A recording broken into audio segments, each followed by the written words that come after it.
ഇത് ഹോസ്പിറ്റലാണ്, ഒപ്തോമോളജിയുടെ ഹോസ്പിറ്റലാണ്. അപ്പോൾ ഈ ഹോസ്പിറ്റലിലേക്ക് ഇപ്പോൾ നമ്മൾ പെർമിഷൻ എടുത്തിരിക്കുന്ന യൂണിവേഴ്സിറ്റി നമുക്ക് അൽ ഹിന്ദിന് പെർമിഷൻ തന്നിരിക്കുന്നതാണ്.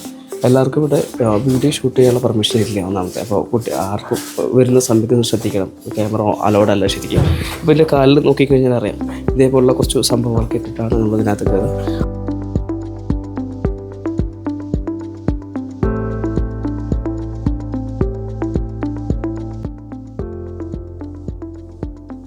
ഹലോ, നമ്മളിപ്പോൾ ഉള്ളത് നമ്മുടെ സ്റ്റുഡൻസിൻ്റെ ക്ലാസ് റൂമിനകത്താണ്.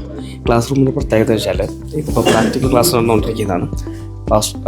ഇതിനകത്ത് ഇതിപ്പോൾ ഒപ്തോമോളജി ഡിപ്പാർട്ട്മെൻറ്റാണ്. ഇതിവിടെ ഏകദേശം 10 to 12 അല്ലെങ്കിൽ 10-13 സ്റ്റുഡൻസ് കൂടിയിട്ടാണ് ആ ഒരു പിള്ളേർക്കാണ് പിന്നെ ക്ലാസ് കൊടുക്കുക. അതായത് 10:1 എന്ന് പറയുന്ന റേഷ്യോയിലാണ് ക്ലാസ് നടക്കുന്നത്. 10 സ്റ്റുഡൻസിന് ഒരു ടീച്ചർ എന്നുള്ള രീതിയിലേക്കാണ് ഇവിടുത്തെ ക്ലാസ് നടന്നുകൊണ്ടിരിക്കുന്നത്. അതുപോലെ ക്ലാസ് റൂമിനകത്ത് ഇവർക്ക് പിന്നെ വളരെ മോഡേൺ എക്യുപ്മെൻറ്റ്സ് ഒക്കെ ഉപയോഗിച്ചിട്ടാണ് ക്ലാസ് നടന്നുകൊണ്ടിരിക്കുന്നത്.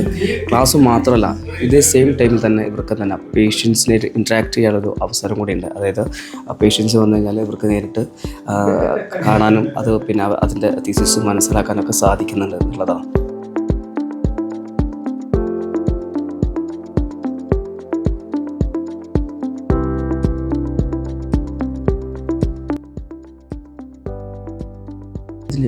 നമ്മുടെ നാട്ടിലൊക്കെ കണ്ടിരിക്കുന്ന ഈ ഒപ്തോമോളജിയിലെ മെഷീൻ എന്ന് വെച്ചാൽ നമ്മൾ പിന്നെ മൈക്രോസ്കോപ്പി കണ്ണ് അകത്ത് വെച്ചുകൊണ്ട് നോക്കുന്നതല്ലേ, ഇതൊന്നും കൂടി അഡ്വാൻസ്ഡ് മെഷീനാണ്. ഇത് ഡിസ്പ്ലേ ആണ് ശരിക്കും. ഡിസ്പ്ലേ അത് ഈ മൈക്രോസ്കോപ്പിയോട് നമ്മൾ നോക്കുന്ന സാധനം വളരെ വ്യക്തമായിട്ട് നമുക്ക് ഡിസ്പ്ലേ ചെയ്തിട്ട് ഒരു മോണിറ്റർ പോലെ നമുക്കത് ഇവിടെ നിന്നിട്ട് തന്നെ അത് കാണാൻ പറ്റും.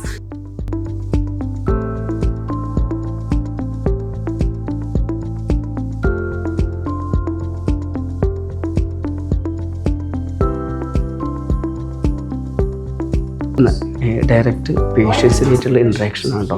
അതായത് പേഷ്യൻസ് ഇപ്പോൾ പുറത്തു നിന്നും നിൽക്കുന്ന സമയത്ത് ഏകദേശം ഒരു 30 മുകളിലുള്ള പേഷ്യൻസ് വെയിറ്റ് ചെയ്യുന്നുണ്ട് ഈ ഡോക്ടറെ കാണാൻ വേണ്ടിയിട്ട്. അപ്പോൾ ഓരോ പേഷ്യൻസിനായിട്ടും നമ്മുടെ കുട്ടികൾ എന്തെയും അതിൻ്റെ ഫിസിക്സ് കാര്യങ്ങൾ മനസ്സിലാക്കി ടെസ്റ്റ് ചെയ്ത് ഇനി ഇത് കഴിഞ്ഞിട്ട് പിന്നെ കുട്ടികൾ ഇതേപോലെ നോക്കിയിട്ട് മനസ്സിലാക്കിയിട്ടാണ് പോവുക.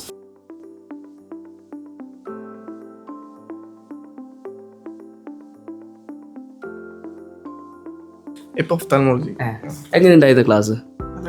മനസ്സിലാവുന്നുണ്ടോ? മനസ്സിലായില്ല എന്ന് എനിക്കത് മനസ്സിലാവുന്നുണ്ട്, പിന്നെ നിങ്ങൾക്ക് മനസ്സിലായില്ല എന്ന് പറഞ്ഞാൽ ശരിയല്ല. പിന്നെ വളരെ ഡീപ്പായി ഇങ്ങനെ തന്നെ ഓരോ ക്ലാസ് ഇങ്ങനെ തന്നെ നടക്കുക അല്ലേ? ജസ്റ്റ് ഒന്ന് എക്സ്പ്ലെയിൻ ചെയ്യും എങ്ങനെയാണ് ഇവിടുത്തെ പ്രാക്ടിക്കൽ എന്ന് അറിയാൻ വേണ്ടി. കാരണം ഞാൻ പഠിച്ചാൽ ഇപ്പോൾ ഒരുപാട് ആളുകൾ പറയും ഈ എബ്രോഡ് പഠിക്കുന്ന സമയത്തേക്ക് നിങ്ങൾക്ക് പ്രാക്ടിക്കലി കിട്ടുന്നില്ല എന്നൊക്കെ പറയുന്നു. അപ്പോൾ നമ്മൾ ഇത് നേരിട്ടിട്ട് കണ്ട് മനസ്സിലാക്കിയിട്ട് ഇതിനകത്ത് സത്യമാണോ അല്ലേ എന്ന് നോക്കിയിട്ട് ജനങ്ങൾക്ക് ഡയറക്റ്റ് എത്തിക്കുക. ഓക്കെ, അത്രയും സത്യസന്ധമായിട്ട് നിങ്ങളൊരു റിവ്യൂ എങ്ങനെ ഈ ക്ലാസ് ഈ ക്ലിനിക്സ് മീൻസ് ഇപ്പോൾ നടന്നിരിക്കുന്ന ക്ലാസ്സിൻ്റെ പറ്റിയിട്ട്? ഈ പൊതുവെ ഈ പുറത്ത് പഠിക്കുന്നവരോട് ഒരു പ്രത്യേക ഇതാണ്. കാരണം പുറത്തെ തിയറി മാത്രമേ ഉള്ളൂ, പ്രാക്ടിക്കൽസ് ഇല്ല എന്നൊരു ചിന്താഗതിയുണ്ട്.